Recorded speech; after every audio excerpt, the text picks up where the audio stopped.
ಆಯ್ತ್ರಿ, ಅದನ್ನ ನಾವು ಚರ್ಚೆ ಮಾಡುವಂತ ವಿಚಾರ ಅಲ್ಲ. ಅದು ಕಾಂಗ್ರೆಸ್ ಪಕ್ಷದಲ್ಲಿ ಕೆಲವು ತೀರ್ಮಾನಗಳನ್ನು ತಗೊಳ್ತಾ ಇರ್ತಾರೆ. ಎಲ್ಲರಿಗೂ ಸಹ ಸಮ ಅವಕಾಶಗಳು ಕೊಡ್ತಕ್ಕಂತ ಒಂದು ಕೆಲಸವನ್ನ ಪ್ರಯತ್ನ ಮಾಡ್ತೀವಿ ಅಷ್ಟು. ಅದು ಬಿಟ್ಟರೆ ಬೇರೆ ಏನು ಇಲ್ಲ.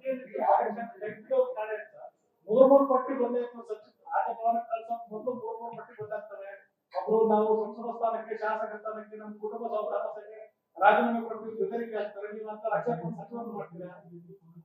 ಅದು ಹೇಗೆ ಸರ್? ಈಗ ಅವರು ಯಾರಿಗೂ ಎಲ್ಲೂ ಸಹ ಹೇಳಿಕೆ ಕೊಡ್ಲಿಲ್ವಲ್ಲ, ನಾವು ಮೂರು ಜನ ರಾಜೀನಾಮೆ ಕೊಡ್ತೀವಿ ಅಂತ ಹೇಳಿ.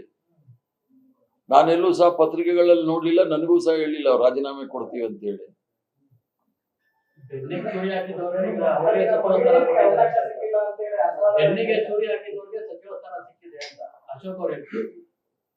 ಯಾರು ಸಾಮ್ರಾಟ್ ಅಶೋಕನ? ಆ ಸಾಮ್ರಾಟ್ ಅಶೋಕನ್ಗೆ ಬೆನ್ನಿಗೆ ಎಷ್ಟು ಹಾಕಿದ್ದಾರೆ ಅಂತ ಕೇಳಿ ಯತ್ನಾಳ್ ಕೇಳಿದ್ರೆ ಹೇಳ್ತಾರೆ. ನಮ್ಮ ಯತ್ನಾಳ್ ಸಾಹೇಬರು ಏನೇನು ಹೇಳಿದ್ದಾರೆ ಅದಕ್ಕೆ ಜೀರ್ಣ ಮಾಡ್ಕೊಳಕ್ ಹೇಳಿ. ಕಾಂಗ್ರೆಸ್ ಪಕ್ಷದ ಬಗ್ಗೆ ಮಾತಾಡೋದು ಸ್ವಲ್ಪ ಯೋಚನೆ ಮಾಡಿ ಮಾತಾಡೋದು ಒಳ್ಳೇದು.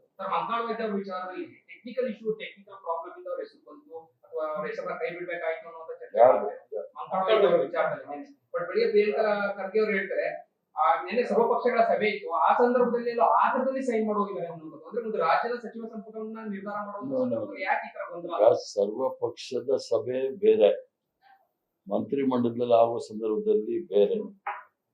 ಆ ವಿಚಾರಗಳನ್ನ ಅದೇನಾಗಿದೆ ಅನ್ನೋದು ನಾವು ಚರ್ಚೆ ಮಾಡಕ್ ಆಗೋದಿಲ್ಲ. ಅದನ್ನ ಪಕ್ಷದ ದೃಷ್ಟಿಯಿಂದ ನಾವು ಮಾಡಿದ್ದೇವೆ. ಅವ್ರಿಗೂ ಮನ್ಕಾಳ್ ವೈದ್ಯ ಅವ್ರಿಗೂ ಸಹ 3 ವರ್ಷ ಅವಕಾಶ ಕೊಟ್ಟಿದ್ದೀವಿ. ಮುಂದೆ ಬೇರೆ ಏನಾದ್ರು ಅವಕಾಶಗಳು ಸಿಗುತ್ತೆ.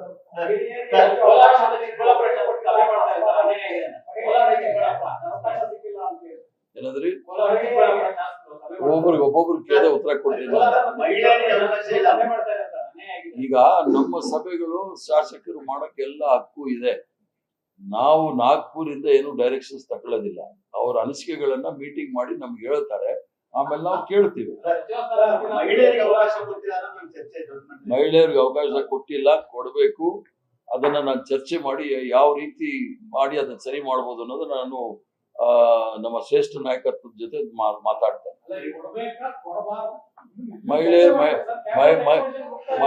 ಮಹಿಳೆಯರಿಗೆ ಅವಕಾಶ ಕೊಡಬೇಕು. ನಾನು ಅಧ್ಯಕ್ಷನಾಗಿ ಹೇಳ್ತಾ ಇದ್ದೀನಿ.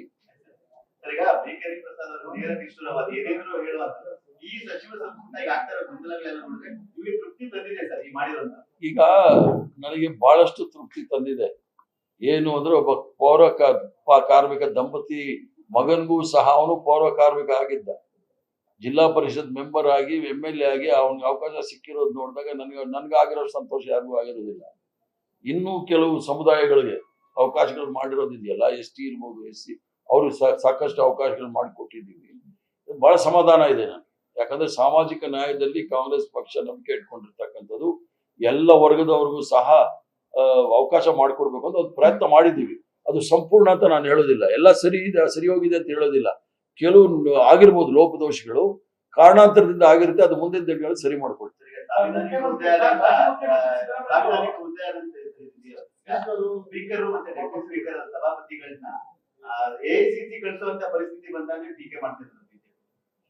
ಭಾರತೀಯ ಜನತಾ ಪಾರ್ಟಿಯವರು ಕೂಡ ಸಂವಿಧಾನವನ್ನ ಪಠಣೆ ಮಾಡ್ತಾರೆ ಅಂದ್ರೆ ಅದೇ ದೊಡ್ಡ ಅದ್ಭುತ ನನಗೆ.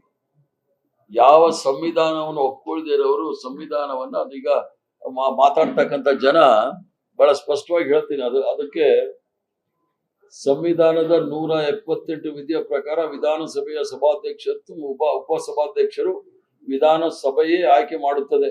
182ನೇ ವಿಧಿಯ ಪ್ರಕಾರ ವಿಧಾನ ಪರಿಷತ್ತಿನ ಸಭಾಪತಿ ಮತ್ತು ಉಪಸಭಾಪತಿಯನ್ನು ವಿಧಾನ ಪರಿಷತ್ತೇ ಆಯ್ಕೆ ಮಾಡುತ್ತದೆ. ಈ ಕನಿಷ್ಠ ಸಾಂವಿಧಾನಿಕ ಜ್ಞಾನವೂ ಇಲ್ಲದ ಬಿಜೆಪಿ ನಾಯಕರು ಏನ್ ಮಾಡ್ತಾ ಇದ್ದಾರೆ? ನಾವು ತಗೊಂಡೋಗಿ ಕೂಡಿಸಿಲ್ಲ, ನಮ್ಮ ಅಭ್ಯರ್ಥಿ ಅಂತ ಹೇಳಿದೀವಿ. ನಾಳೆ ಅದು ಚುನಾವಣೆ ಆದ್ರೆ ನಮ್ದು ಇವ್ರ ಅಭ್ಯರ್ಥಿ. ಇವರೆಲ್ಲ ತಗೊಂಡಿಲ್ವಾ? ಕಾಗೇರಿಗೆ ಎಷ್ಟು ವರ್ಷ ಆಟ ಆಡ್ಸಿದ್ರು? ಅದೇ ಬಸವರಾಜ್ ಹೊರಟ್ಟಿ, ನಮ್ಮ ಹೊರಟ್ಟಿಯವ್ರ ಸಾಹೇಬರು ಆದಾಗ ಏನೇನಾಯ್ತು ಘಟನೆಗಳು? ಇವೆಲ್ಲ ಆತರ ಮಾಡೋರಲ್ಲ. ನಮ್ಮ ಪಕ್ಷದ ಅಭ್ಯರ್ಥಿ ಸ್ಪೀಕರ್ ಇರ್ಬೋದು, ಡೆಪ್ಟಿ ಸ್ಪೀಕರ್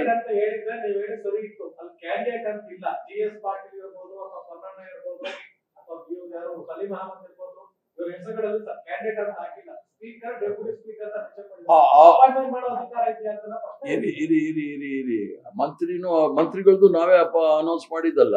ಅಪಾಯಿಂಟ್ ಮಾಡೋ ಅಧಿಕಾರ ನಮ್ಗಿದ್ಯಾ, ಗವರ್ನರ್ಗಿದ್ಯಾ? ಸಿಎಂ ಲೆಟರ್ ಅದೇ ಅದನ್ನೇ ಆಮೇಲೂ ಕೂಡ ಸದನದಲ್ಲಿ ನಾವು ಮೂವ್ ಮಾಡ್ಬೋದು. ಸದನದಲ್ಲಿ ಮೂವ್ ಮಾಡಿದ್ಮೇಲೆ ಚುನಾವಣೆ ಆಗುತ್ತೆ, ಅವ್ರನ್ನ ಆಯ್ಕೆ ಮಾಡ್ತಾರೆ.